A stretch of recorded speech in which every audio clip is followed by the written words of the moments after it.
with people not having to travel. We're going to turn the program over to three Friends groups who are going to give just a brief description of something that they're doing that is sort of different or unusual. And then we're going to just open it for open discussion. And I'm going to turn it over now to Derrick Lawson and Cheryl Monson from the Spartanburg County Library Group. Thank you, everyone. Can everybody hear me okay? Good? Okay. I'm Yes. Derrick Lawson. I am the Director of Advancement for the Spartanburg County Public Libraries. It is so great to be here today with all of you supporters of libraries across the state. This is great. And a big thank you to Marlena and Fossil for having us here today. So in Spartanburg, we are incredibly fortunate to have such an amazing friends group. They are a vital part of our library family.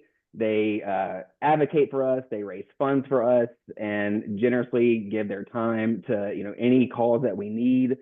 I'm not going to steal Cheryl's thunder, but I do just want to say that the work, especially at our Pages on Pine Branch, has really just continued to open doors for us and allows us to have programs, projects, and all sorts of possibilities that we couldn't achieve without them. So just with that, I'm going to hand this off to our amazing Friends President, Cheryl Monson, and she's going to tell you just a little bit more about our book sales. Okay. Can everyone hear me? I can hear you, yes. Yeah, good. Okay, because I'm technologically challenged. And Derrick's going to jump in if there are numbers involved, because not a number person. But basically, our friends group has been in existence for many years. And before we were fortunate enough to have a permanent location, our books were boxed and on shelves in a rented storefront that we had, limited electricity and limited heating and air. And we had 4 sales a year, if you can believe that. At each sale, it would be a 3-day sale, and we would net maybe $6,000. Well, since that, it came to be there was a vacant property with a store on it that the library purchased for us to use for our bookstore. And since then, it has really taken off with our sales. We are open 6 days a week, Derrick, or 7 days a week, right? Yes, we're over 5 days a week, actually. 5 days a week. Okay, because they're okay. We're closed Sunday and Monday, but Sunday open the other days. Okay, so we do have someone there on Saturday, and we now have 2 special sales a year, a spring sale and a fall sale. But also in August, there is a week that we call the teacher's sale, and we have educators come in, whether it's homeschool, public school, private school, church nurseries. They all come in, and we give special, group pricing on education materials. We just had our spring sale, and we netted 6,000, something like that. And that was a little slow for us, but depending on what else is going on in the community, we might not have as many patrons as we usually have. Typically our fall sale is the bigger special sale, but all of our books in Pages, each book has been looked at by the sorters. There's nothing there with mold on it. All the books are in good condition. The fiction is placed in alphabetical order by the author's name, so books are easy to find. The nonfiction books are placed according to a category, like biography or world history, U.S. history. we have many topics. We've got all media. We've got vinyl albums. We have CDs, DVDs. And if you ever have a chance to come to our bookstore, you will just be amazed. Derrick, anything to add for the money thing, like for our yearly or? Oh, sure. Yeah, we'll be transparent. So Pages, so the book sales at Pages, like the physical books that get sold at the store, combined with our online book sales. We do have a Friends board member. His special project is listing and selling books on Amazon and eBay for us. So taking his sales and combining it with the store sales, it would be profit about $100,000 a year. Yes, yes. And again, the person who does our online sales volunteers to do this.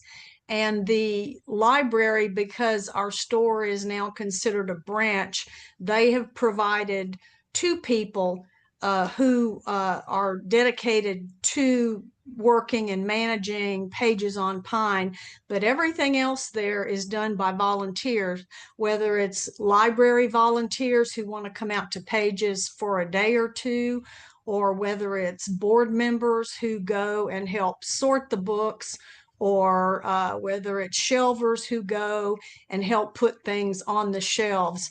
Most of it, is done by volunteers that we have.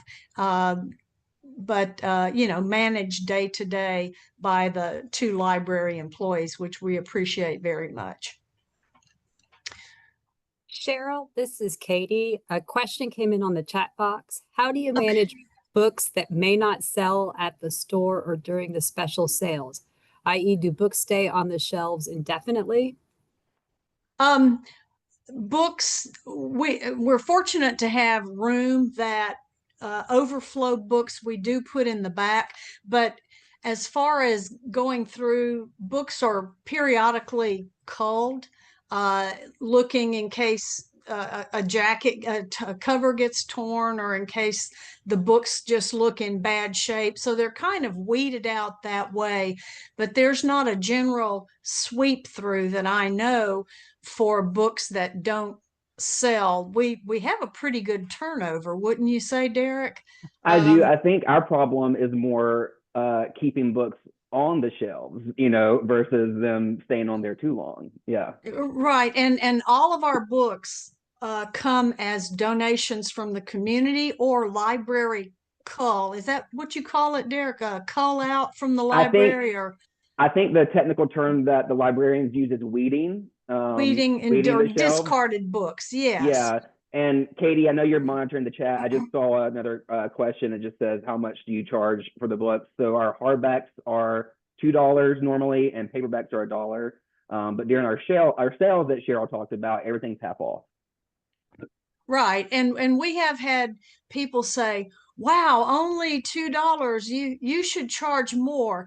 And, it gets into the point where we want people to have books. And so sure, some books you might could get $5 for, because we get books that look like they haven't been cracked open actually. Some have been used and loved, but a lot of them look brand new. And we figure this way it's easy for whoever is checking out the books. If it's hardback, boom, it's $2. If it's a paperback or soft cover, boom, it's $1. And during the sales, hardback $1, like Derrick said, and paperback 50 cents. And the other media is priced very reasonably accordingly. So that's why we, keep the books at that price. At some point, if, people decide, well, we need to raise it another $1, of course, we would discuss all of that. But as of now, we make it very reasonable and easy for people to get books.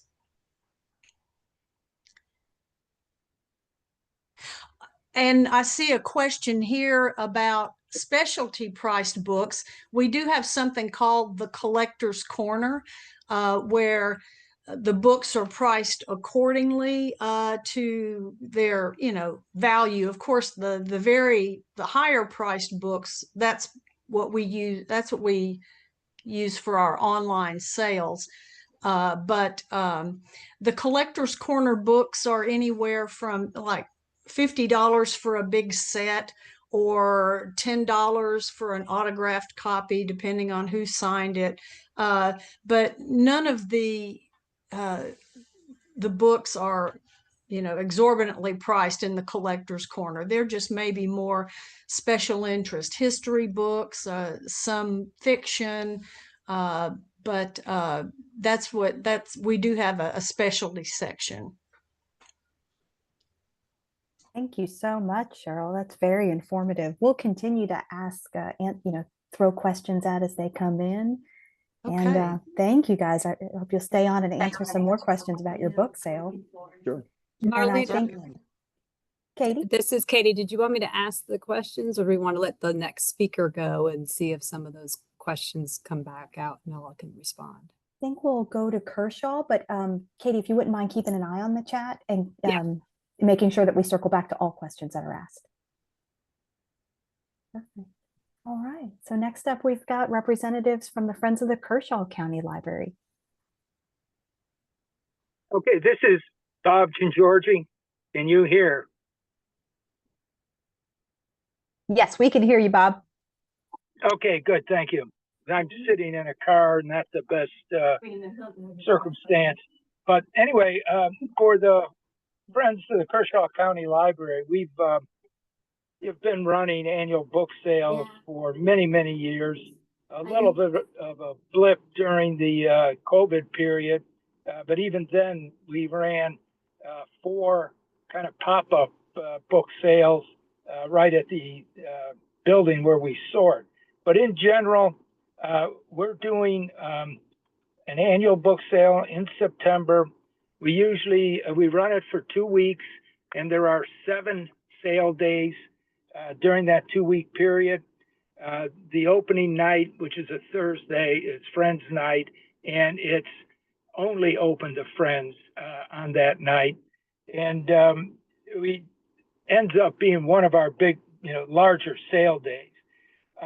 We operate the sale event out of the old Armory here in Camden. It's basically an older gym building. Floor space is, very, very good. We don't have a problem that way. It's just an aged building that, hopefully they start to do some renovations in the interior. As far as just general operations, we use the Watery Corrections community crew to move books at the beginning of the sale and at the end of the sale. Obviously, that takes a lot of work off of all of our friends' volunteers. And we're always very appreciative to them. And we work with Goodwill to pick up the inventory at the end of the sale.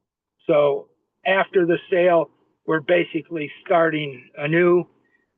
We gather books from the donation box at the library, and we sort and box and then store books throughout the year. Just some general comments.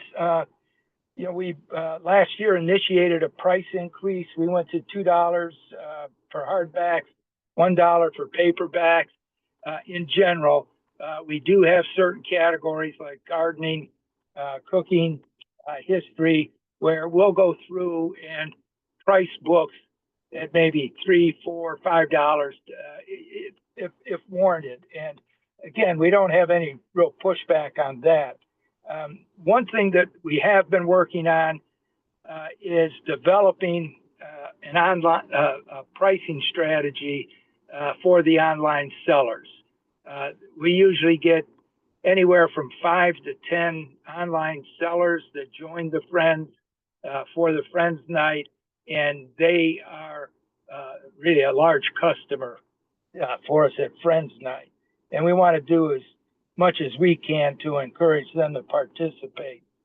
And that and one outfit out of Aiken that comes over. It's probably 3 years now. And we got talking to them about vintage and collectible books. So in the past few years, we have put a lot of effort into that area. And I'll say too, we were fortunate to have received several quite valuable books. I mean, we had one book that sold for about $2,500. That was several years ago. Some older Bibles that sold in the $250 range. And all of a sudden you realize, hey, we ought to look at this more carefully. So that's what we've been doing the last 2 to 3 years. We're still in a learning curve on the vintage and collectibles. We've developed sorting guidelines for both of those categories and have trained the sorters accordingly. We set up a team to price the vintage and collectible books. A lot of those go to our eBay site. We have a volunteer that set that up, actually just launched it. I think it was in November of last year. And we're confident that we could be pushing $2,000 a year just on normal eBay sales. So that's an area, again, that's going to grow for us. And also at the book sale, we have a separate room that we have set up and staffed for vintage and collectible books. So the people in there know the inventory and they're priced in price categories. But again, we continue to work with that to see what's the best way to do it.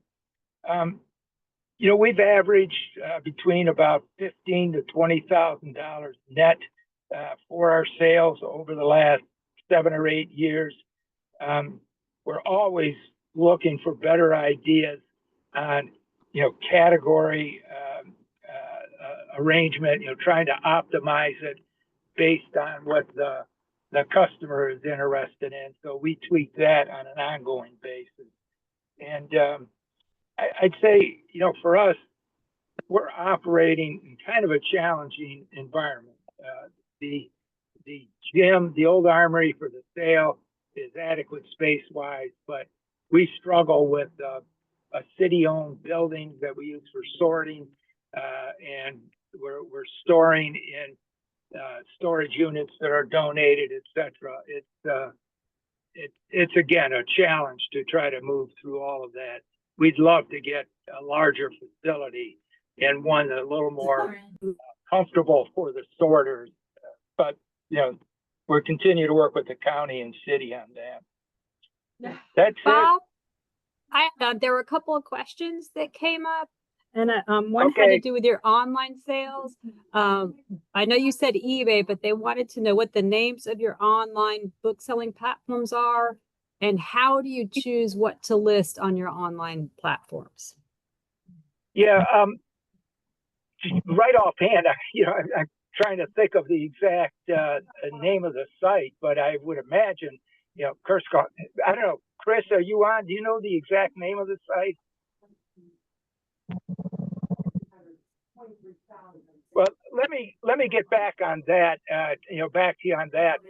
But what we do is we set aside the vintage books and the collectibles. The vintage pricing team takes a look at all of those, and we use, bookfinder.com, all the usual sites to try to get a price on that. And we tend, if we're seeing a book might be selling for $50 on that site, typically we'll go under that just to price it, to be more attractive and hopefully move it. But that's and the collectible books has been a little bit of a challenge that's newer to us, because what defines a collectible book, can vary from person to person, of course. So we've tried to give some guidelines to the sorters, to set things aside.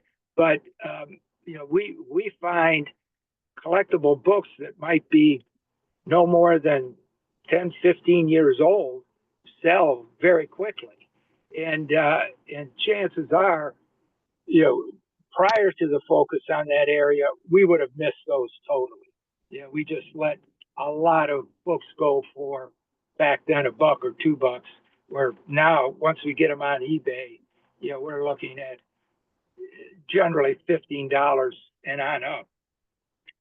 I might ask too if anybody out there has a good source for trying to move high value books. For example, we have a set of, it's called the Da Vinci Notebooks, and this was published in 1911, and there are 2 editions. We have the, let's call it lower quality, it's not the leather bound set, but it has sold, you know, for several thousands of dollars, and we're trying to find somebody that can, you know, help us, you know, find a buyer for that. So just as we don't need to get into all of that now, but if anybody does have some good sources or resources in that area, we'd love to know about it. Can you write the name of the book in chat, please? I'm just on my phone in the car, and I got everything kind of balanced. Can I send that as a step? Repeat the name then? The Da Vinci Okay. Notebooks, and you can we can send that later. I don't have the books with me, but Bob can do that. And the eBay site, you can find it under Friends of Kershaw County Library, particularly if you go to charitable sites. And yes, I think Kay answered, we do take donations all year. What were the other questions? How he chooses the books on eBay. Our volunteer has really studied what sells. And so that's how he's choosing what to place on eBay. He's done a very good job of that. And he's, you know, tried out some books and seeing, you know, different genres, what sells. So he's doing a really good job of picking and choosing what sells on eBay. What else?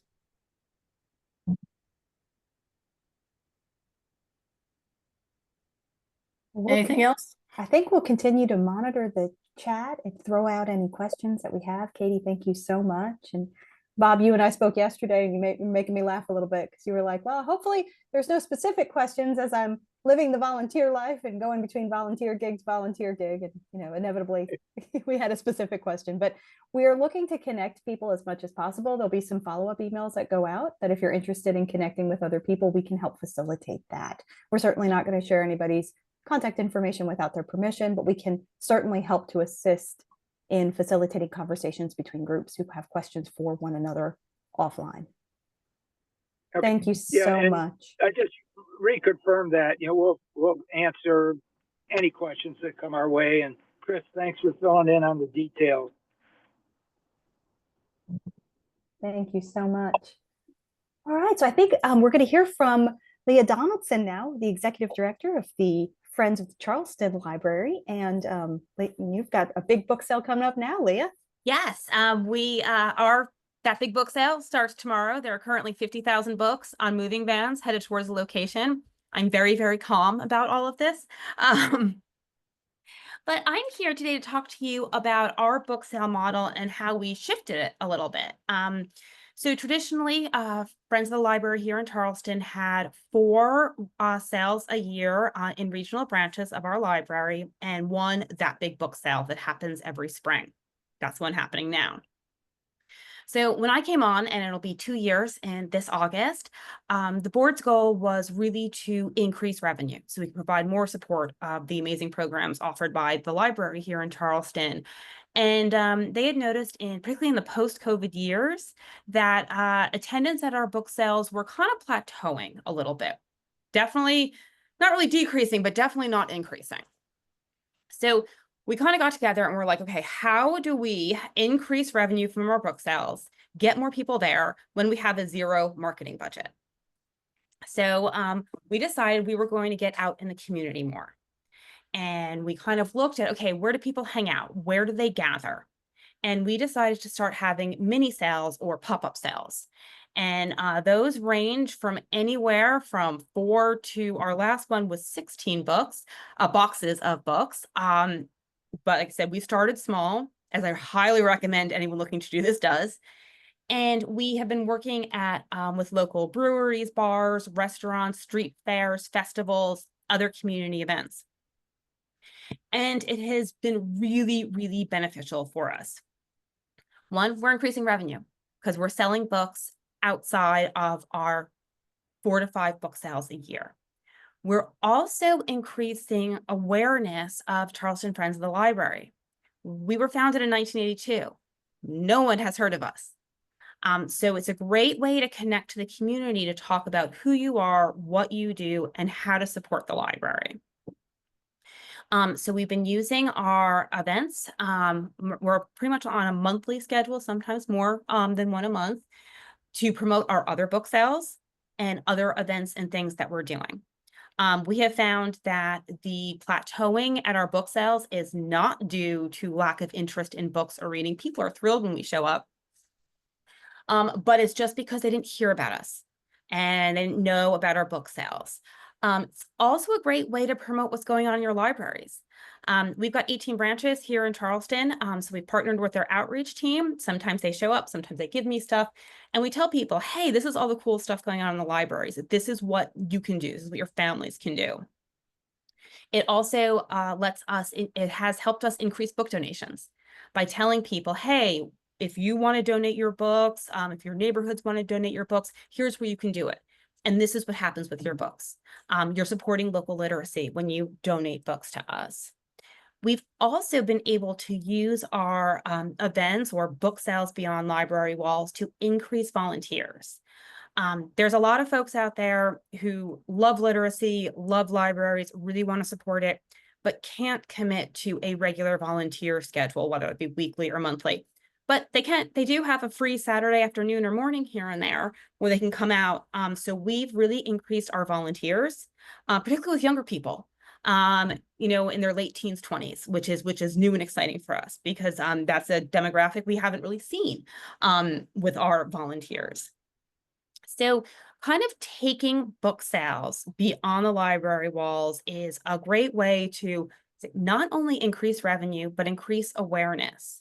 And for everything from donations, buying books, volunteers, attendance at other events. And this has all been done with, like I said, we have a zero marketing budget. So some of the ways we have been able to get free marketing in the community is, and I know every community is different, but for us, our first step was really like, where do people hang out? Where are they on the weekends? So we kind of, put some feelers out, tapped into our experience, our volunteers' experience, and we reached out to a couple local establishments and was like, hey, we'd love to do pop-up book sale, adult scholastic book fair, and tremendous response. So it's great to connect with these restaurants, breweries, etc. They give you the space. Oftentimes they can help you with things like tables, so you're not hauling tables along with your boxes of books.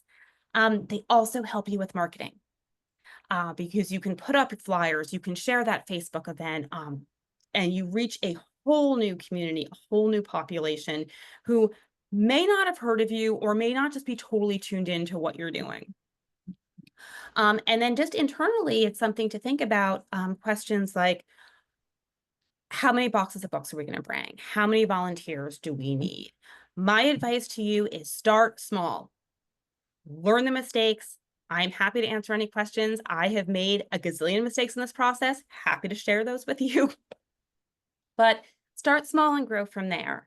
So you want to think about things like what kind of payments you're going to accept. Is that going to be a Square device? Is it going to be cash? And also when you're out and about in the community, we have had amazing luck on Facebook, those community event pages, like in Charleston, we have like what's going on with Charleston weekend activities. Posting on those when you're out in the community or for your regular book sales is hugely advantageous. It's free and it really gets your word out there. And I know a lot of people, myself included, really don't use social media except to find out. what's going on that weekend, what's going on around town. So, Leah, yeah. this is Katie. There was a question about your how you receive donations. Saying, do all of your branches have individual friends groups, or is it just one for your library system? Or do they all have their own separate book sales? Okay, Charleston County Public Library has 18 branches. We are the friends group that serves all of them. So everything that we do supports all of their programs. Book donations, and we're about to shift because we're also moving next week. We traditionally have accepted, oh gosh, probably 75% of book donations through the main branch of the public library, where we are currently until Tuesday housed. We are moving to the Citadel Mall. We will accept donations there. The branches of the library range from really big to really tiny. So some branches will accept donations, and the support services trucks will bring them to us. Others are just too small to really accept and hold donations. So it kind of varies by branch, but we are moving our main donation collection center from main library to the Citadel Mall, where we'll be temporarily housed for the next year or so. Thank you.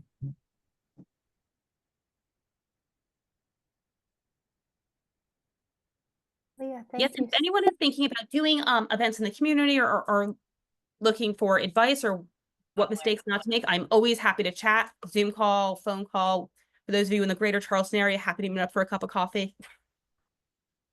Leah, this is Katie again. I missed one question. Do you sell books only in those sales that you have, or do libraries host a space for book sales, like all the branches? Yeah.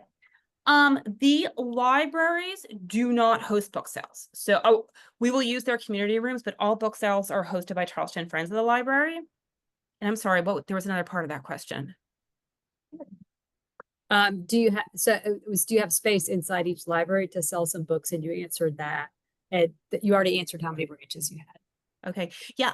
We books are not sold in any of the branches currently, except for one. We opened up we're piloting a program where we're having a small selection of books on a cart for sale at one of our library branches that is located on Sullivan's Island right next to the beach. So we are marketing as pick up your beach read as you head down to the beach. If this is successful, we have a couple other of the library branches who would like to have a small cart or shelf for sale. So we will be hopefully expanding that shortly.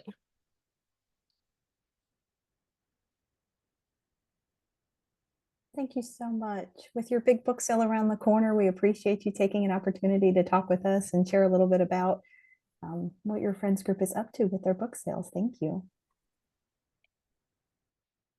So we'd like to continue to open the floor and offer an opportunity for people to either unmute yourself and ask a question in general or to someone specific. Or if you'd like to continue to put them in the chat, our friends volunteers will monitor that. And then if you've got something you'd like to share, you're welcome to take yourself off of mute and share maybe an answer you have. Marlena, this is Paul. Hello, Paul. I have a question for Bob about that $2,500 book. As a book collector myself, I'm very interested in what that was, if he can divulge that. Well, we certainly see the number of books behind you, Paul. Is Bob still with us? He might have had to pop off. We might have lost him, but we can certainly connect the two of you about that. Thank you. Of course. This is Bob. I was having trouble getting off of mute. Can you hear me? Yes. Yeah. Okay. Yeah, that book was pretty unusual. It was a collection, a published collection of letters, Confederate War General, and we researched it. It had sold for upwards of about $3,500 at one time. And as I say, I think we were able to get $2,400 or so for it. And then we had to give a commission.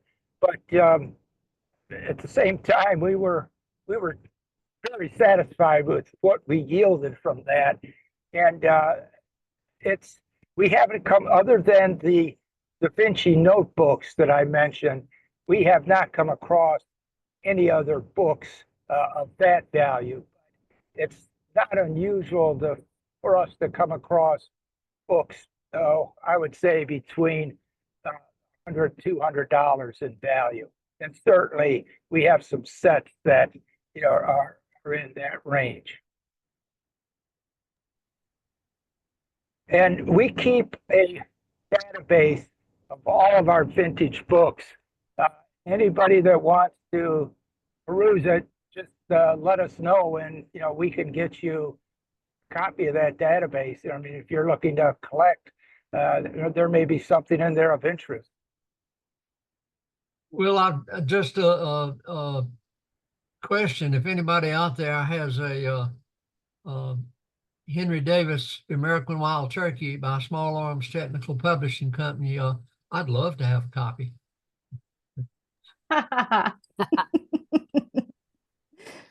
Thank you, Paul. This is Katie again.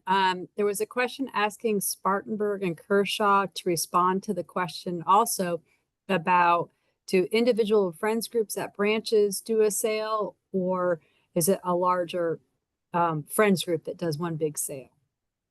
Okay, Derrick from Spartanburg here. So all the branches in Spartanburg County actually do have friends groups, and they do manage a small used book sale at each of the locations. So yeah, we do have them throughout the county. Pages on Pine is just our big one.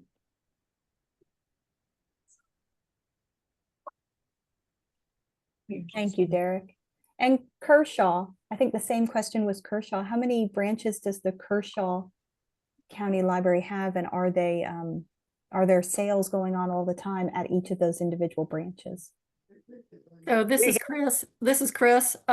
Kershaw County Library System has 3 branches, and the main one is in Camden.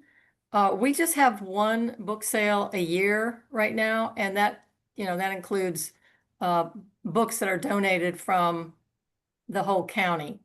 Does that answer the question? Yes, but Kershaw also has the sale for the teachers. How do you No, track? that's Spartanburg. I'm doing a great job in my monitoring. Spartanburg, how do you market that education sale? What we do, we have Derrick and other technical people contact, I believe, don't they at the end of the year, Derrick, don't they contact all of the school districts and let them know it's coming? And then maybe a month ahead, they're contacted again, the school districts. So all the teachers are given the email about this, and the sale is usually held the week before the teachers go back to school. Is that right, Derrick? It's that week, and it's a floating week, it just depends on when the schools start here. There is also a local news thing called the Berg, and the notices of our sales are placed on that also, again, by Derrick and other people who know how to do stuff like that. So those are a couple of the ways that the teacher's sale is the information is given out that way. Of course, flyers in our libraries, that as well. This is Bob Giangiorgi at Kershaw. It's interesting what you're, commenting on and linking with the teachers. We've tried for many years and have not really been successful. So we may be following up with you on some of those ideas. The sales specific to teachers is something we haven't tried, and we may want to investigate that. The other thing I'll mention too, we do have a lot of homeschoolers in the area, and they are always very interested in the book sale.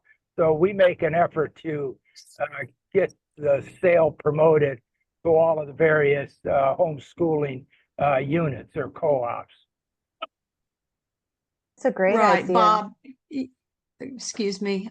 And we do the homeschoolers now seek out when the sales are, because they and I think this all got started years ago when we would have our regular sales and teachers would be coming in, and I was not aware, as how naive I am, I was not aware that classroom teachers have to stock their own libraries. They have to buy those themselves. And we were like, God, can you believe that? And so I think, the teacher sale kind of evolved from that, giving teachers, a little break when they have to set up their classroom libraries. So that's kind of how that came about. And I see a question here that I'll go real quick as far as into pages. At first, we only took cash or checks. We weren't set up to do credit cards. And then about 4 years ago, it was our treasurer arranged for us to get a card reader in and shopped around for a low credit card fee. So now we're able to take cards, debit and credit in addition to cash. And it seems like that just skyrocketed our sales because a lot of people don't carry cash anymore, and being able to pay with a card has really helped us also.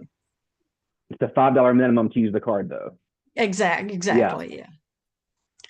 Which is not hard to do in our store. So people always say, oh, let me run back and get another one. So we've had good buy-in for that. Right. Charleston or Keshaw, do you take other payments like Square or Zelle, and what do you use? Hey, in Charleston, we use the Square device. So we use the Square device at all of our book sales, all of our events. We don't have a minimum payment for that. Our Beyond the Library Walls events are cashless. We really encourage people to either pay in exact or to use their card, just so we don't have to handle a cash box. But we use the Square. We actually have the devices, but there is also a part of Square that you can download the app and use it on smartphones, so you don't actually need to use the devices. But it's great for tracking data, reporting, all of that. This is Katie again. I was going to say Richland Friends uses Square as well, and it's an online platform. So somebody had a question about how many officers have connection to that. So if people have the login, all people can access. Let's see, the next question. A lot of people talked about homeschooling. How did groups reach out to homeschoolers? Well, in Keshaw County, again, there are probably 4 or 5 homeschooling groups. So we just have contacts that are connected with all of them. And we just make sure via email, they know when the sale is scheduled. And we always encourage them to go to the library website too, to get more information on the sale. But, the comment was made before how the homeschoolers are always looking for the sale. It's very much the situation here. Another group too that we tend to overlook, and we had some success with this a while back at the local, whether it be community colleges or, smaller colleges. There are a lot of, we've had history professors come in and buy $200-300 worth of books, again, to keep available for their students. It's a very low-cost way for them to build up their classroom library. So, for a special topic like that, special category, you can do some very targeted marketing. Marlena, this is Paul. I hesitate very much to suggest this because, sometimes when you come up with a brilliant idea, you get stuck with it. But wouldn't it be nice if we had a clearinghouse here in the state so that people would know when a library was having a book sale and may want to go check out the collection to see if there was something we could use. And that I say that because, you know, again, I do have a few books. Just a few. And, there. and if you tell my wife I said this, I will deny it because we now have books on the floor, but that's another issue. But well, what do you think about some sort of clearinghouse so that we would know when libraries, especially some of the larger ones, were having their sales? I'm having a memory. Is there something called Book Sale Finder? I know that sounds like a very simple name, but isn't that a thing? Yes, Yeah. Marlena, there is. And they just, emailed me today confirming when the next sale was. So Paul, if you look up Book Sale Finder, they're really good about hunting them out. There was a question, does anybody use any system other than Square for their book sales? At Pages, we actually have a cash register that we don't put in each type of book we sell, whether it's fiction or nonfiction. It either goes in as a book and it's either cash or credit, so that it's separated how much cash we do and how much credit we do. I mean, that's what we use daily, but also for the sales. But years ago, we were doing the cash bots thing, and the cash register is so much nicer. Yeah, the at Pages, yeah, like Cheryl said, it's a cash register and a card reader. The card reader is provided through the Friends bank. They use Truist, and so that's where we got the card reader from. At the branches, they still use the cash bot system, so not quite there yet. That's okay. I don't want to miss, somebody asked previously a question for Spartanburg that you have teacher special pricing. Do you do that just during that teacher sale or at all of your sales for educators?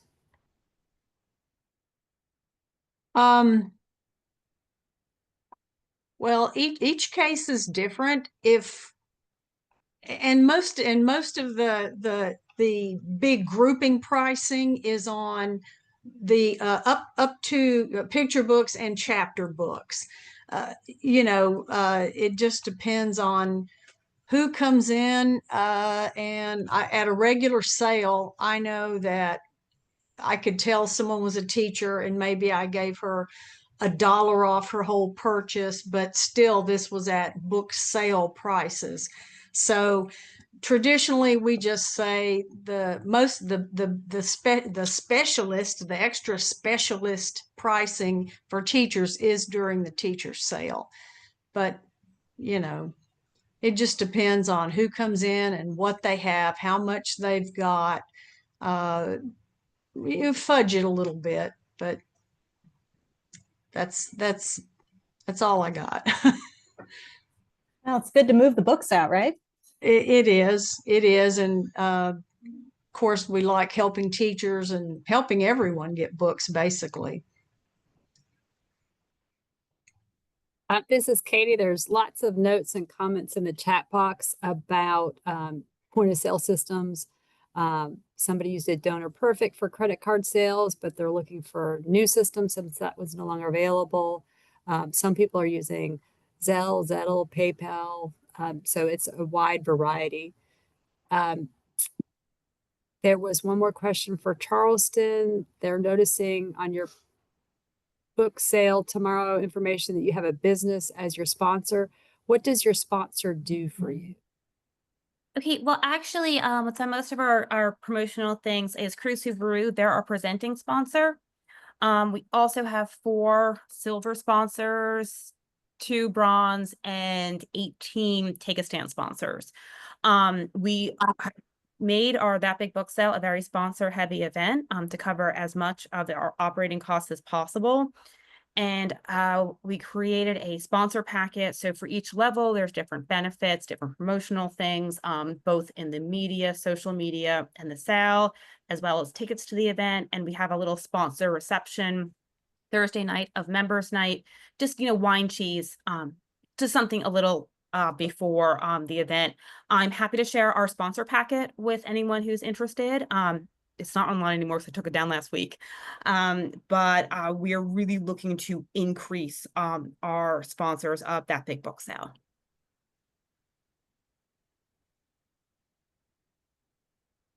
Thank you, Leah. I believe we've answered everybody's online questions. Shout out or put in the text if I have missed something, please. This is Allison Dunsmore with Hartsville, and got a couple questions regarding one for the online sales. How do you handle the fulfillment if someone goes ahead and does the eBay purchase or your website purchase?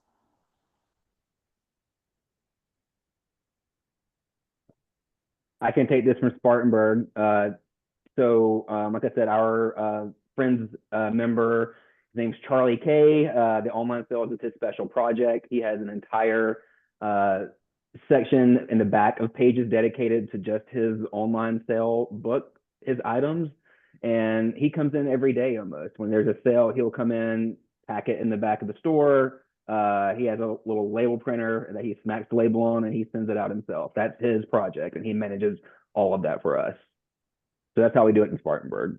Derrick, didn't we get him the postage meter? Is that how we do it? Yeah. Yeah.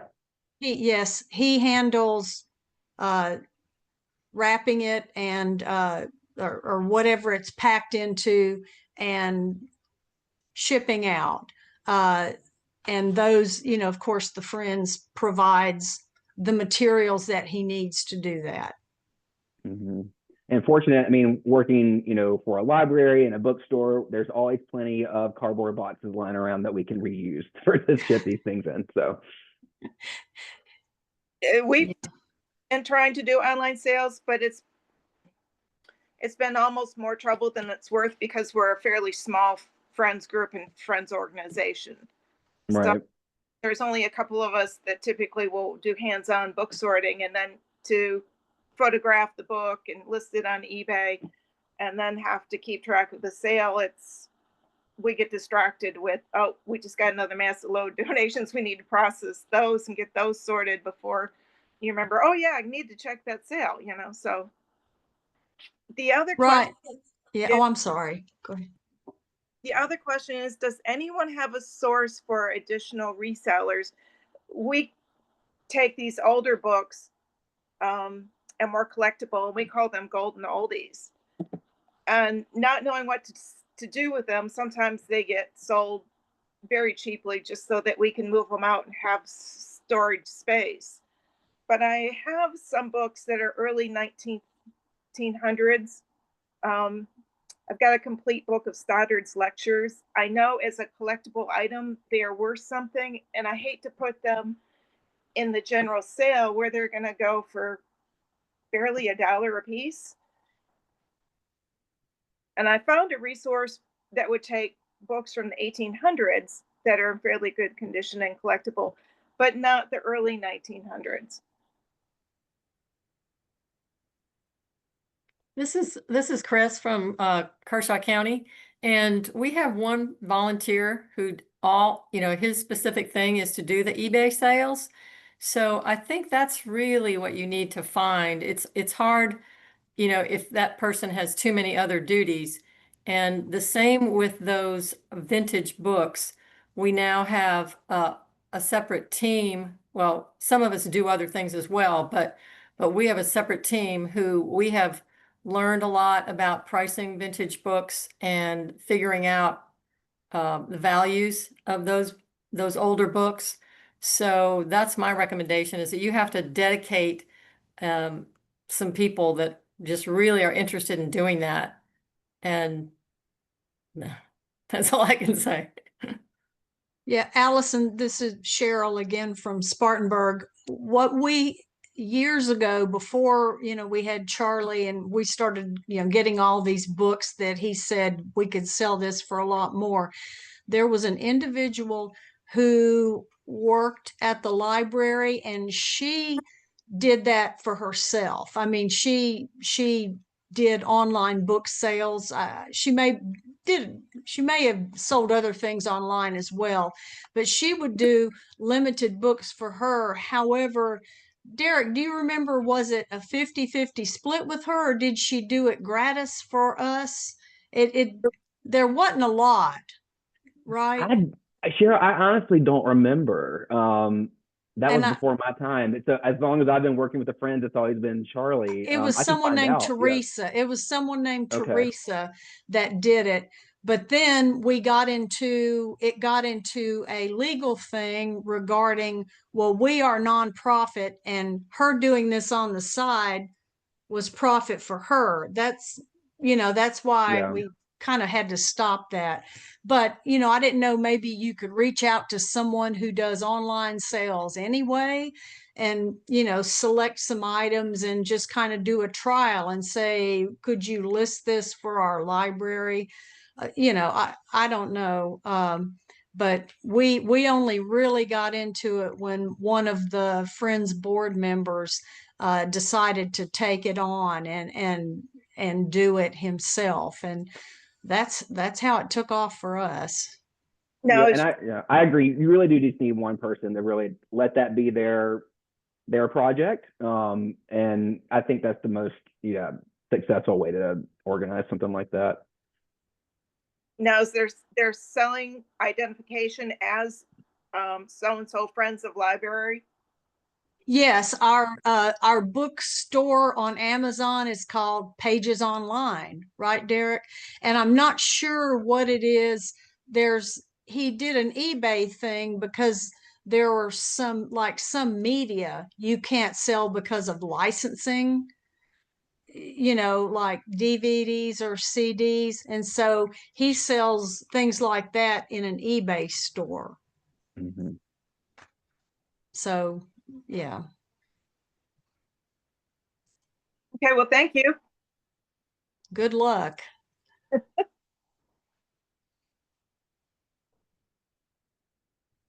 We're taking a running list of just some of the things we've talked about today. Thank you for sharing the sponsorship packet, Leah.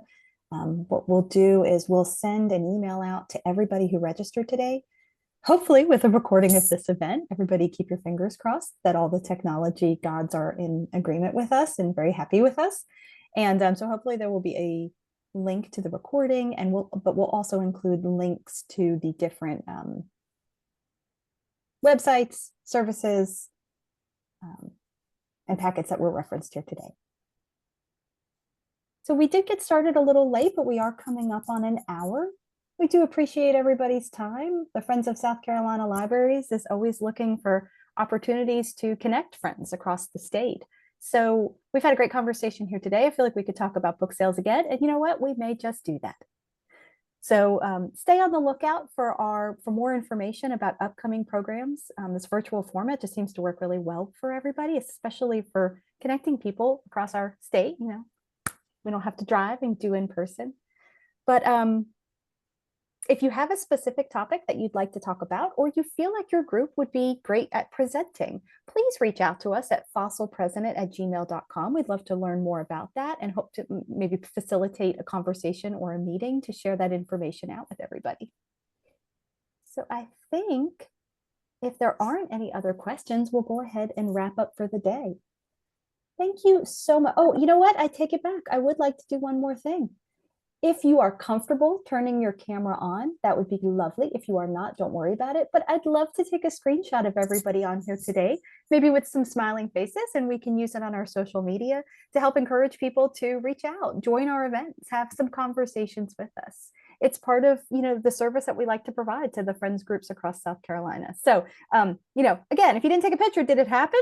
So let's go ahead and do that. I'd like to prepare everybody, though. I always like to tell people in advance if I'm going to go ahead and take a picture. And I'm going to close out the chat. Actually, I'll just crop it. So everybody, I'm going to take a photo in 3, 2, 1.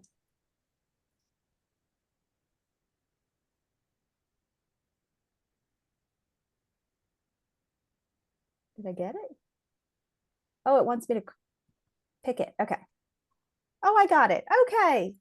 Thank you, everybody. We really appreciate it. We hope you have Thank a you. fantastic day. Thank you for everything you do for libraries across South Carolina. Have a good one, everybody. Bye. Bye. Okay, now what do I? Bye.